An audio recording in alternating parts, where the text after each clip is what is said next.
Well, it's official. Streaming did not save the Oscars.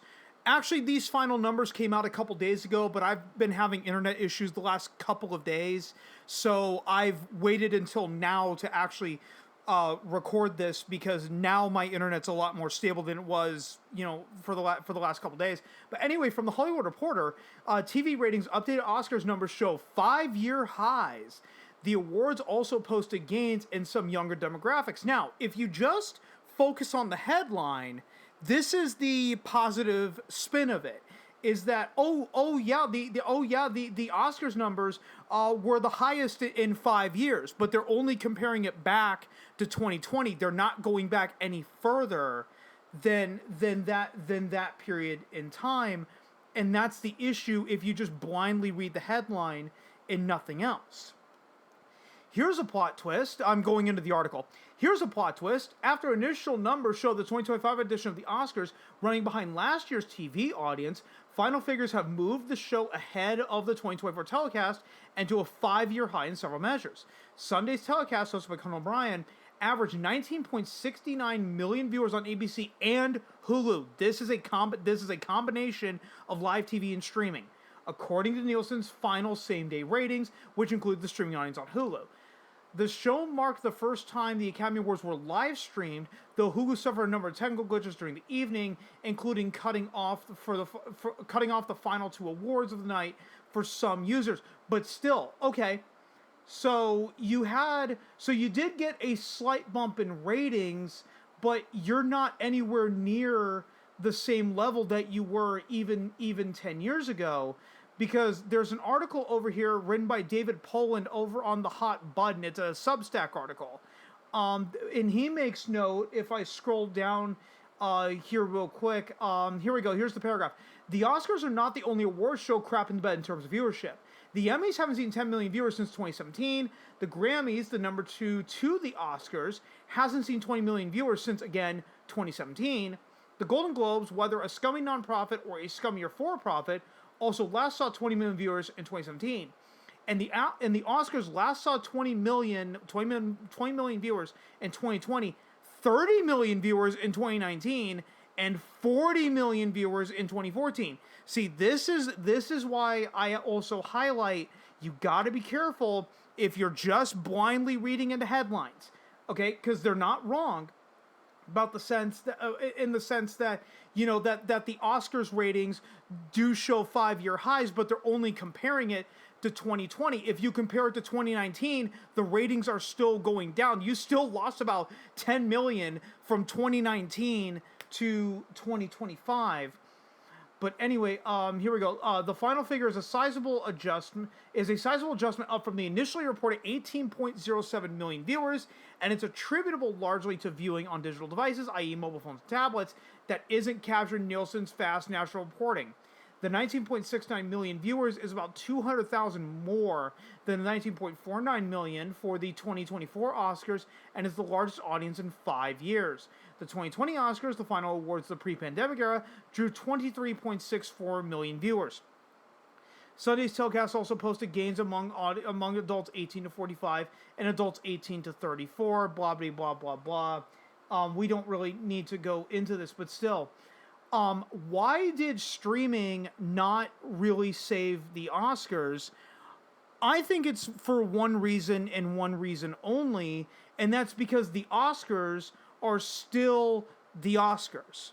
Okay, it is still a bunch of basically snobby, elitist assholes that are out of touch with the general audience in terms of movies. And I want you guys listening to this, I want you to honestly go back and actually examine, if you're not in the movie sphere. I know some of you guys listening to it are.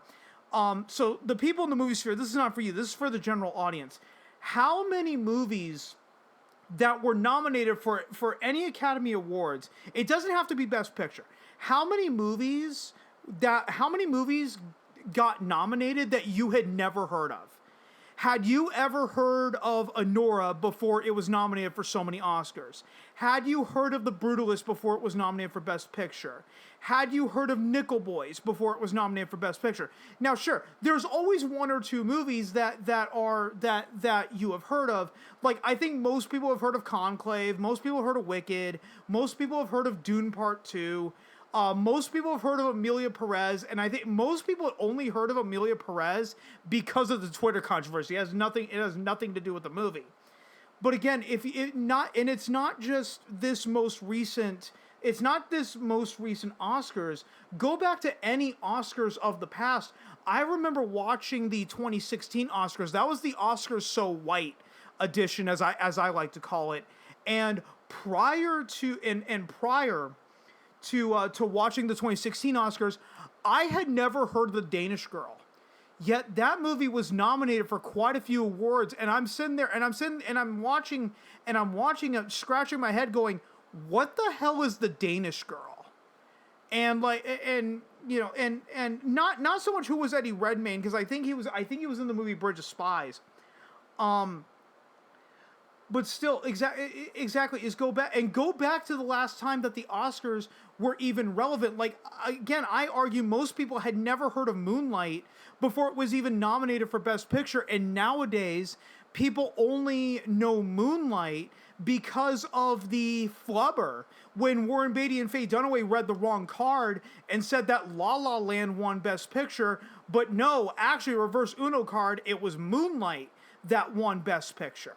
So again, Moonlight, to the general audience, is not really known for its subject matter. It's more known for the flubber at the Oscars. Again, and if you go back to the 2022 Oscars, the last time, in my opinion, that they were relevant, no one remembers Coda winning Best Picture.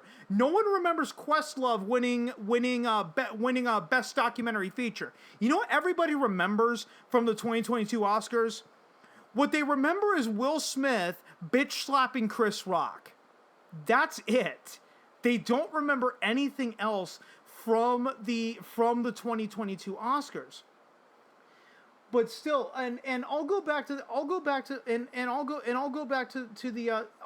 Substack article, because from David Poland. Sorry, I almost said David Post. No, David Poland, because I think that he does bring up some good points here in his op-ed.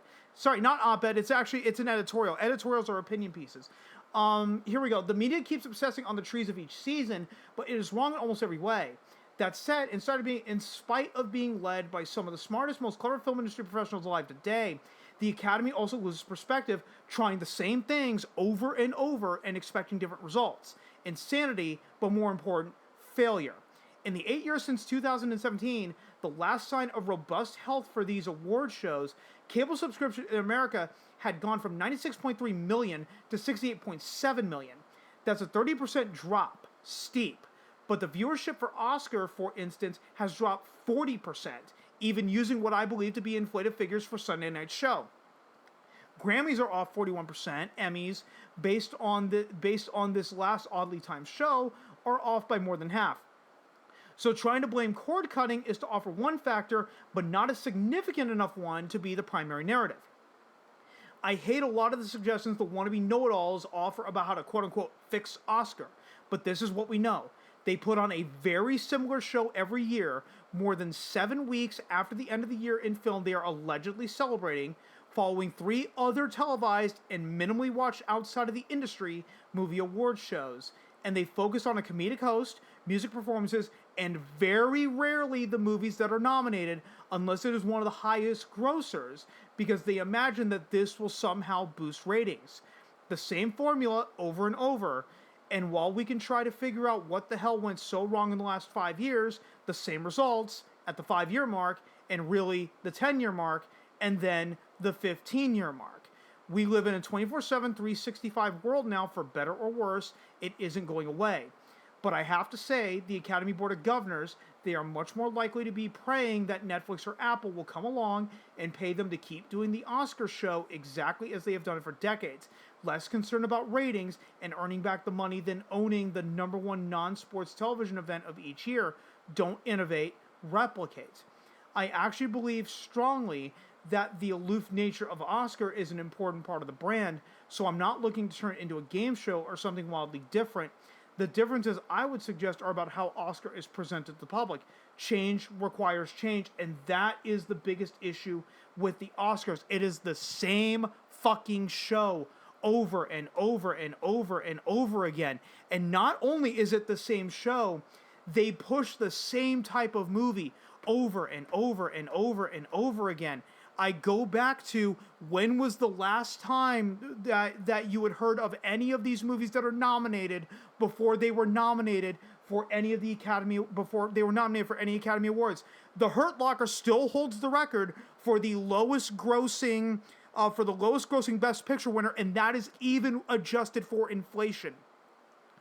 Okay, this has been the problem, is that The Hurt Locker wins Best Picture. And a lot of people felt that that was like a gigantic, fuck you to James Cameron. That, not only are we not going to give you Best Director, we're going to give it to your ex-wife, who directed The Hurt Locker. For those that don't remember, James Cameron was married to Catherine Bigelow back in the early 90s for a couple of years. So it's like, not only are we going to give Catherine Bigelow the Best Director, we're going to give The Hurt Locker Best Picture as a, fuck you to James Cameron. I don't know if that was the... Now, I do want to stress that I don't know if that was the real reason that The Hurt Locker won. I'm not saying it. I'm just saying that the public perception at the time was that. But also ask yourself, like the 2011 Academy Awards, what movie won Best Picture in 2011? It was The Artist. How many of you have actually seen The Artist? Okay, then you go into 2012, Argo won Best Picture, and I would say that most people have heard of Argo because that was the one that was directed by Ben Affleck. Then you had 12 Years a Slave win the 2013 Oscars. You had Birdman win 2014, and in my humble opinion, Birdman is one of the most overrated movies ever made. If you've ever tried to watch it, in my opinion, it's incredibly boring.